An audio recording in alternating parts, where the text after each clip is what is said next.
আমি তো ভেবেছিলাম তরুণরা বোধহয় একচেটিয়া এই দলটাকে ভোট দেবে না, তারা দিচ্ছে না, তারা ভাবছে না যে এই দলটা তাদেরকে একটা ভালো জায়গায় নিয়ে যাবে।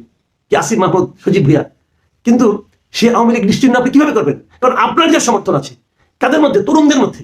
তরুণদের মধ্যে আপনার যা সমর্থন আছে, সেই তরুণদের মধ্যে আপনাদের চেয়ে বেশি লোক সমর্থন করে আওয়ামী লীগকে। আপনি কিভাবে বাতিল করে দেবেন আওয়ামী লীগকে? পারবেন না তো। চেষ্টা করলে আপনার শ্রম যাবে, ব্যর্থ হবেন। আপনি তো তরুণদেরকে এখনো প্রভাবিত করতে পারেন নাই। যে তরুণদের আপনারা প্রতিনিধি বলে দাবি করছেন, সরকারের কাছে দাবি করছেন, জনগণের কাছে দাবি করছেন, যে তরুণদের মধ্যেও আওয়ামী লীগের চেয়ে আপনাদের সমর্থন কম। শুনতে অবিশ্বাস্য ঠেকবে। এটা আমি বলার কারণে হয়তো এখন আমার গায়ে আওয়ামী লীগের ট্যাগ লাগিয়ে দেওয়া হবে। সেটা লাগান ভাই, কোনো সমস্যা নাই। ওইরকম ট্যাগ আমার গায়ে অনেকে লাগানোর চেষ্টা করেছে, কিন্তু খুব বেশিক্ষণ টিকে থাকেনি। প্রিয় দর্শক, আজকে আমি কদিন আগে হয়ে যাওয়া একটা জরিপ নিয়ে আলোচনা করব। এই জরিপটা আপনারা অনেকেই দেখেছেন, পত্রপত্রিকায় এসেছে। সেই জরিপটা ছিল ইনোভিশন নামে একটা সামাজিক গবেষণা প্রতিষ্ঠান সেই জরিপটা করেছিল, এবং সেই জরিপে খণ্ডিত ভাবে একটা রেজাল্ট আমরা বিভিন্ন পত্রপত্রিকায় দেখেছি। এবং সেখানে সেই জরিপের ওই রেজাল্টগুলোতে অনেকগুলো ডাটা তারা করেছিল, কিন্তু অনেকগুলো ক্রাইটেরিয়া তারা করেছিল, অনেকগুলো বিষয় তারা জরিপটা করেছিল। ডিটেল অনেক কিছু আসছে বলে আমার কাছে মনে হয়। তো আমি সেখানকার মাত্র একটা কি দুটো বিষয় যেগুলো পত্রপত্রিকা আমি সেভাবে দেখিনি, সেটা নিয়ে আমি একটু কথা বলতে চাই। কারণ আমি মনে করি এই জরিপের ফলটা আমি এ যাবৎ যতগুলি জরিপ বাংলাদেশে দেখেছি, বাংলাদেশে বিভিন্ন প্রতিষ্ঠান করেছে, তার মধ্যে এই জরিপের মেথোডোলজিটা আমার কাছে সবচেয়ে গ্রহণযোগ্য মনে হয়েছে। মেথোডোলজি মানে হলো তারা জরিপটা কিভাবে করেছে, কাদের উপর করেছে, কোন এলাকায় করেছে, কোন বয়স ভিত্তিক লোক গ্রুপের মধ্যে করেছে, এগুলো কিন্তু খুব জরুরি। আপনি যদি সব ইয়াংদের মধ্যে করেন এক ধরনের ফল পাবেন, আপনি যদি সব গ্রামের লোকের মধ্যে করেন এক ধরনের ফল পাবেন, সেটা কিন্তু পুরো দেশটাকে আপনি বিচার করতে পারবেন না। আমি আগে মেথোডোলজি নিয়ে একটু কথা বলে তারপর মূল পয়েন্টে আসছি। সেই জরিপটাতে মোট 10,696 জন ভোটারের উপর তারা জরিপটা চালিয়েছে, এবং জরিপটা তারা চালিয়েছে 19শে ফেব্রুয়ারি থেকে 3 মার্চ পর্যন্ত সময়কালে। এবং 10,696 জন বাকি জরিপের হিসাবে, মানে অনলাইন জরিপ না, কিন্তু তারা একটা ফিজিক্যালি জরিপ করেছে। ফিজিক্যালি 10,696 জন কিন্তু একটা বিরাট ফিগার। সাধারণত এত লোকের উপর জরিপ করা হয় না, তারা করেছে, আমি তাদেরকে শুরুতে ধন্যবাদ দিয়ে নিচ্ছি। এবং সেই জরিপে সবচেয়ে ইন্টারেস্টিং হলো তারা 8টা বিভাগের 64টি জেলায় জরিপটা করছে, মানে এক জায়গায় করেনি, সব এলাকাতে করেছে। এবং 71% তার মধ্যে ছিল গ্রামীণ জনপদের লোক, এবং 29% ছিল শহুরে জনপদের লোক। আর পুরুষ ছিল 55%, নারী ছিল 45%। মানে খুবই আইডিয়াল একটা সিস্টেমের উপর তারা জরিপটা করেছে। এখন আমি আপনার যে প্রসঙ্গটা নিয়ে কথা বলতে চাই সেটা হলো বয়স ভিত্তিক, মানে কোন বয়সের ছেলে মেয়েদের উপর, কোন বয়সের নারী পুরুষের উপর, তাদের চিন্তার উপর, তাদের চিন্তা থেকে আমরা কি দেখতে পাই, তারা কোন ধরনের দলকে পছন্দ করে। সেখানে হলো তারা যারা জরিপগুলি করেছে তাদের মধ্যে 18 থেকে 28 বছর, যাদেরকে আমরা জেন জি বলি, এখন জেন জি কথাটা খুব চলে, ইয়াং জেনারেশন, তাদের সংখ্যা ছিল সবচেয়ে বেশি জরিপে। তাদের সংখ্যা ছিল 36%। এবং 29 থেকে 44 বছর লোকের সংখ্যা ছিল 34%। 45 থেকে 60 বছর বয়স্ক লোকের সংখ্যা ছিল 18%, এবং 60-এর বেশি লোক বয়সী লোকের সংখ্যা ছিল 12%। সেখানে তারা বলছে, প্রশ্ন ছিল অনেকগুলো, যেমন এখন নির্বাচন হলে কাকে ভোট দেবেন আপনারা বলেছে, এবং সেখানে হিসাবে আমি ছোট্ট করে বলিনি, এটাও আমার মূল বিষয় না, আমার মূল বিষয় একটু পরে আসবে।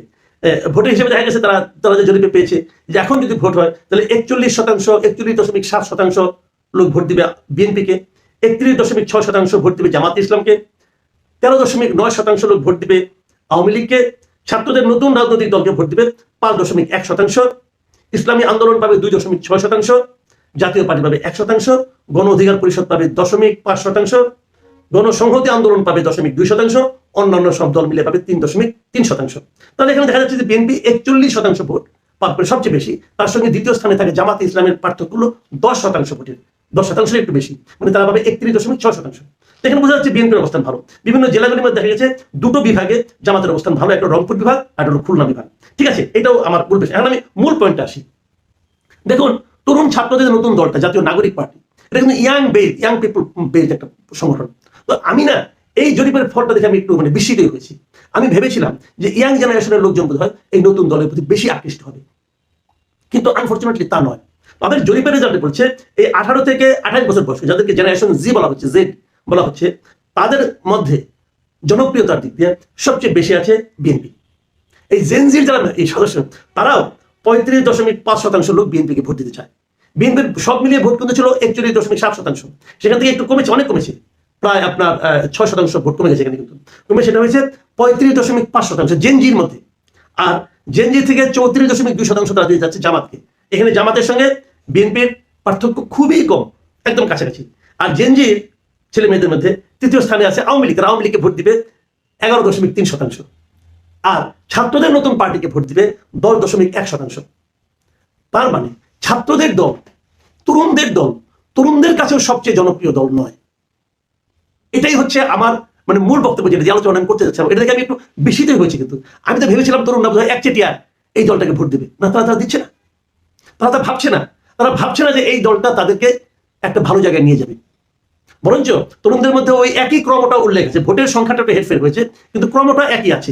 ওখানেও বিএনপি 1 নম্বরে ছিল 41% ভোট পেয়ে, এখানেও কিন্তু বিএনপি 1 নম্বর আছে।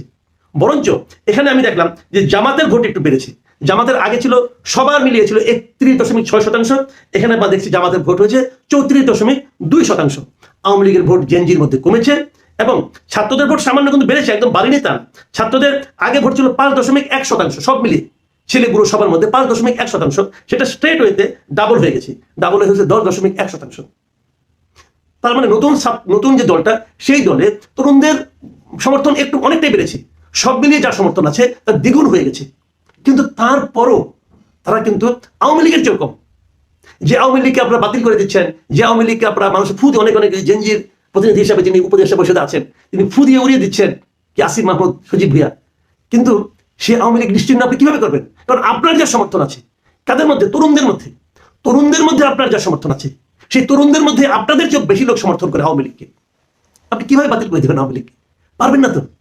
চেষ্টা করলে আপনার শ্রম যাবে, ব্যর্থ হবেন। আপনি তো তরুণদেরকে এখনো প্রভাবিত করতে পারেন নাই। যে তরুণদের আপনারা প্রতিনিধি বলে দাবি করছেন, সরকারের কাছে দাবি করছেন, জনগণের কাছে দাবি করছেন, যে তরুণদের মধ্যেও আওয়ামী লীগের চেয়ে আপনাদের সমর্থন কম। শুনতে অবিশ্বাস্য ঠেকবে, এটা আমি বলার কারণে হয়তো এখন আমার গায়ে আওয়ামী লীগের ট্যাগ লাগিয়ে দেওয়া হবে। সেটা লাগান ভাই, কোনো সমস্যা নাই। ওইরকম ট্যাগ আমার গায়ে অনেকে লাগানোর চেষ্টা করেছে, কিন্তু খুব বেশিক্ষণ টিকে থাকেনি। কিন্তু লাভটা কি হচ্ছে আপনাদের? তার মানে আপনারা যা করছেন, আপনারা যা বলছেন, তাতে কিন্তু তরুণরা উদ্দীপ্ত হচ্ছে না। আপনাদের নতুন করে ভাবতে হবে যে আপনাদের কি বলা উচিত, কি করা উচিত। এবং আমি আরেকটা কথা বলি, আপনারা কি ভেবেছেন যে বয়স্ক লোকদের মধ্যে আপনাদের সমর্থন কেমন আছে? উদাহরণ দিয়ে বলি, এই যে আপনার 29 থেকে 44 বছর, যে মিলেনিয়ালস যাদেরকে বলা হয়, তাদের মধ্যে ছাত্রদের সমর্থন কত? অনলি 3.8%। একটু যারা বয়স্ক তাদের কাছে আপনাদের অবস্থা এরকম, আচ্ছা ঠিক আছে। এবং যারা একটু প্রৌঢ়, আমরা বলি যে 45 থেকে 60 বছর যারা, তাদের মধ্যে আপনাদের প্রতি সমর্থন মাত্র 2.5%। মানে বয়স্করা মনেই করছে না যে আপনারা দেশ চালাতে পারবেন। আর যারা তারও চেয়ে বয়স্ক, 60-এর বেশি, তাদের মধ্যে আপনাদের প্রতি সমর্থন 1.6%। মানে তারা তো আরো মনে করছে না যে আপনারা কিছু করতে পারবেন।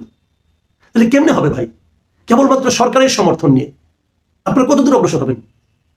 আপনারা কিংস পার্টি বলে মন খারাপ করেন না, কারণ কিংস পার্টি থাকলে আপনি যা কিছু ভোট পেতে পারেন, অন্য কোনোভাবে পাবেন না।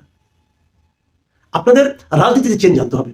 আপনাদের রাজনৈতিক নেতৃবৃন্দ আপনাদের এরকম যে একটা বাতিল করে দেওয়া রাজনীতি আপনারা করেন, অমুককে বাতিল করে দেবো, অমুককে বাদ দিয়ে দেবো, অমুককে দেশ থেকে বের করে দেবো, অমুকের বিচার না করলে ইলেকশন করবো না, এই যেগুলি বলেন না, এগুলি মানুষ ভয় পায় এগুলি শুনে। মানুষকে নিজের আস্থায় নিতে হবে। আপনি তো আপনার তরুণ সমাজকে আস্থায় এখনো নিতে পারেননি। কাজে আরেকটা জিনিস, আপনাদের আচরণে কিছু চেঞ্জ আনতে হবে। আপনাদের আচরণ দেখে বাচ্চারা, তরুণরা উৎসাহী হচ্ছে না।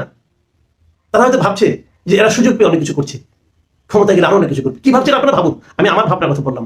কাজে আমার মনে হয়, আমি অনুরোধ করবো, নতুন করে ভাবুন, এখান থেকে শিক্ষা নিন। এটাকে বাতিল করে দেবেন, আমি জানি এটা শুনলে পরে ওই আপনাদের দলের লোকজন বলবে ধর, এটা কোনো মূল্য নাই, এই জরিপের কি দাম আছে? কিন্তু দাম দিতে হবে। দাম না দিলে নিজেরাই ঠকবেন।